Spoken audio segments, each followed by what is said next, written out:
गिबियावनो मीडिया नोंथांमोननिसिम बयनिसिमबो गाहाम हामलायनाय बावहरबाय। दिनै नैबे पानेरिनि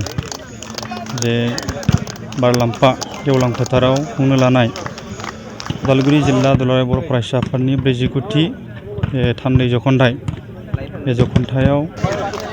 बे जख'न्थायजों लोब्बा लाखिनानै जे गेलेनाय बादायलायनाय हाबाफारि जे बेखेवनाय, बेयाव आलासि सफैदों, बिनि थाखाय आं बिथांमोनखौ साबायखर बावदों। दा बिथांमोननि जे खुंनो लानाय 49थि थान्दै जख'न्थाया जाहाथे मोजां जाफुंसारो, बिनि थाखाय आं साफ्रोम आन्सलिक आरो जिल्लानि गासै बिबानगिरि आरो आरसिनि बिबानगिरि बिथांमोननिसिमबो गाहाम हामलायनाय बावहरबाय।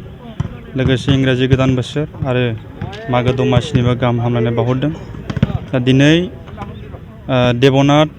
बसुमतारी, जाय मुंख्लं, बिथांनि मुङाव जे गेलेनाय बादायलायनाय हाबाफारि बा भलिबल गेलेनाय हाबाफारि, बुलुर गेलेनाय हाबाफारिखौ जे आयोजन खालामदों, दा बिथांमोना जोबोद मोजां हाबाफारि लादों। दा बे बिथिङावनो दुलाराय बर' फरायसा आफादाबो मुंख्लं सोमला बसुमतारीनि मुङाव दुलाराय बर' फरायसा आफादाबो बुलुर गेलेनाय बादायलायनाय हाबाफारिखौ जोंबो खुंबाय थादों। दा गेलेनाय बादायलायनाय बिथिङाव जोंनि इयुन जोलैफोरा जाहाथे उन जानानै थाया, दा बे बिथिंखौ नोजोर होनानै दुलाराय बर' फरायसा आफादा बड'फा गोजोरथियारि सोलायनाय मावथांखिखौ बिथा खालामनानै जोङो आन्सलिक इउनिट बा डिस्ट्रिक्ट लेभेल बा गुबुन गुबुन जायगायाव थानाय बर' फिसाफोरखौ जाहाथे जावरिखाङो, बर' फरायसाफोरा जाहाथे जावरिखाङो गेलेनाय बादायलायनायाव। दा बे बिथिङाव नोजोर होनानै जोङो आन्डार 13 फुटबल गेलेनाय बादायलायनाय बे हाबाफारिखौबो जोङो लाबोदों। नैथि खेब बियो जानानै थांबाय। दा बे लेखायैनो दुलाराय बर' फरायसा आफादा बड'फा गोजोरथियारि सोलायनाय मावथांखिखौ बिथा खालामनानै गोदान जे आइजोफोरनि थाखायबो, जेरै जों गाइड आरो हेल्थनि मुङाव काबादि बादायलायनाय खुङो दुलाराय बर' फरायसा आफादा, आरो बेनि अनगायैबो गुबुन गुबुन बिभिन्न गेलेनाय, जोंनि आजै आजौनि गेलेबोनाय परम्परा गेलेनाय, बे बिथिङा जाहाथे दावगायो आरो बेजों लोगोसे जोंनि जिबादि दानि मडार्न जुगाव गेलेनाय बादायलायनाय, बे बिथिङावबो जाहाथे साफ्रोम फरायसाफोरा बा जोंनि इयुन जोलैफोरा जाहाथे दावगाखाङो, बिनि थाखाय दुलाराय बर' फरायसा आफादा जेब्लायबो नाजाबोदों आरो खामानि मावबाय थाबोदों। जोङो दुलाराय बर' फरायसा आफादा सोलोंथाइनि बिथिङाव खामानि मावबाय थादों आरो फरायनायजों लोगोसे गेलेनाय बिथिङावबो दावगासारनो थाखायनो दुलाराय बर' फरायसा आफादा जेब्लाबो खामानि मावदों। आरो निस्सय नैबे उदालगुरि जिल्ला दुलाराय बर' फरायसा आफादा जे खुंनो लानाय मुंख्लं देबनाथ बसुमतारीनि मुङाव जे बुलुर गेलेनाय बादायलायनाय, बे हाबाफारिया मोजाङै मोजां साक्सेस जागोन आरो बिथांमोना जाहाथे गेलेनाय बादायलायनायनि गेजेराव ओनसोलाव जाहाथे मोजां मोनसे थासारिखौ सोमजिनो हायो, बिनि थाखाय आं बिथांमोननिसिम साबायखर बावनानै एसेनोसै। बेबादि गोजौ फारसे गेलेहैनो हायो, बिनि थाखाय माबायदि राहा लागोन? दुलाराय बर' फरायसा आफादा जेब्लायबो जों जि सरकारानो फैया मानो आसामावनो बा जोंनि बिटिआर ओनसोलाव, दा बे बिथिङाव जोङो जेब्लायबो सावरायबोबाय थादों। दिनै बुंनो थाङो, जों बुंनानै लानांगौ जाना फैदों। मानो होनबा दुलाराय बर' फरायसा आफादा आन्डार 13 जे खुंनाय, बे खुंनाया दाखालि चिरांनि थाइखाजरायाव जे फाइनाल बे जानानै थांदों, नैथि खेब। दा बे बादायलायनायाव देरहासार जानाय चिरां डिस्ट्रिक्टनिफ्राय बेस्ट प्लेयार हिसाबै मोननो हादोंमोन जोंहा गेवलांसार मोसाहारि, आरो हाइ स्करार हिसाबै जोङो फोसावदोंमोन खोमसाद बसुमतारी। दा बिथांमोना बिटिआरनि CEM मानगोनां प्रमद बर' बिथाङा फोसावनाय लेखायै जे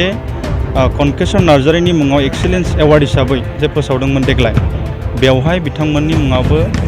सोसनजादों। आरो बिथांमोना दुलाराय बर' फरायसा आफादनि आन्डार 13 जे खुंनाय बादायलायनाय नि लेखायैसो बिथांमोना नैबे 1 लाख रांनि जे अनसुंथाइ स्कलारशिप, बेखौ बिथांमोना मोनफुंनो थाखाय बिथांमोना दिनै खाबु मोनदों। दा बे लेखायैनो बिटिआर ओनसोलाव थानाय फारफ्रोम गेलेनाय बादायलायनाय, जेरै सोरबा काराटे गेलेनाय बा सोरबा बायदिसिना काबादि नेसनेल प्लेयार हिसाबै भलिबल बायदिसिना गेलेनाय बा फुटबल गेलेनाय, जिखियानो थाया मानो बिथांमोनाबो नैबे खाबुखौ मोननो हादों। आरो बे लेखायैनो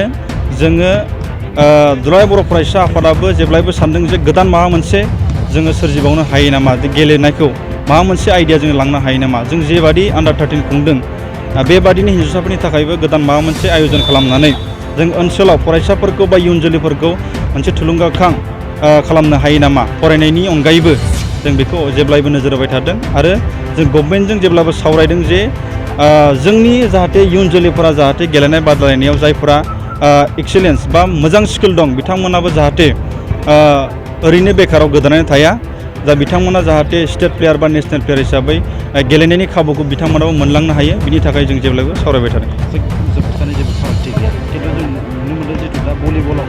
जों हौवासाफोरखौ गेलेयो दा हिन्जावसाफोरनि थाखाय माबा मोनसे स्टेपफोर लानाय जागोन नामा बेबायदि दुलाराय बर' फरायसा आफादा जे माहारियारि आफाद हिसाबै जोंनि बर'फोरा जे गादब जानाय डमिनेट खालामजानाय गुबुन हारिफोरजों बे गादब जानाया जोंहा दावगाखांनो बा दावगाखांथ'वाखै दासिमबो जोंहा नाजाबाय थानाय जे परिबेसा जोंनाव दङ मानो होनबा जोंखौ जेब्लायबो स्कप होआ जेब्लायबो जोंखौ गुबुनारिफ्रा गादबनानै दोननाय बे लेभेलाव जोंखौ खालामो दा बेनि थाखाय ओनसोलाव जोंनि बेबायदि गेलेनाय बादायलायनायनि जे परिबेसा एसेबां मानि दासिमबो हिन्जावसाफोरनियाव फैयाखै फ्राय बहुतानो खम बुंनो थाङो जे जोंनाव राफोद नंगौ जोंनि इयुन जोलैफोरा खिन्थु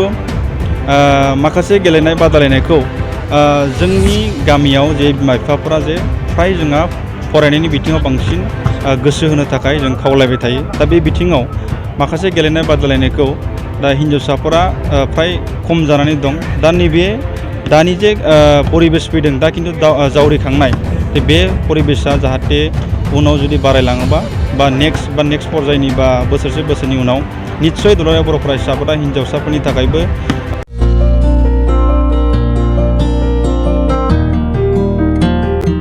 उदालगुरि नोगोरनि शंकरदेव मिशन हाई स्कुलनि साखाथियाव थानाय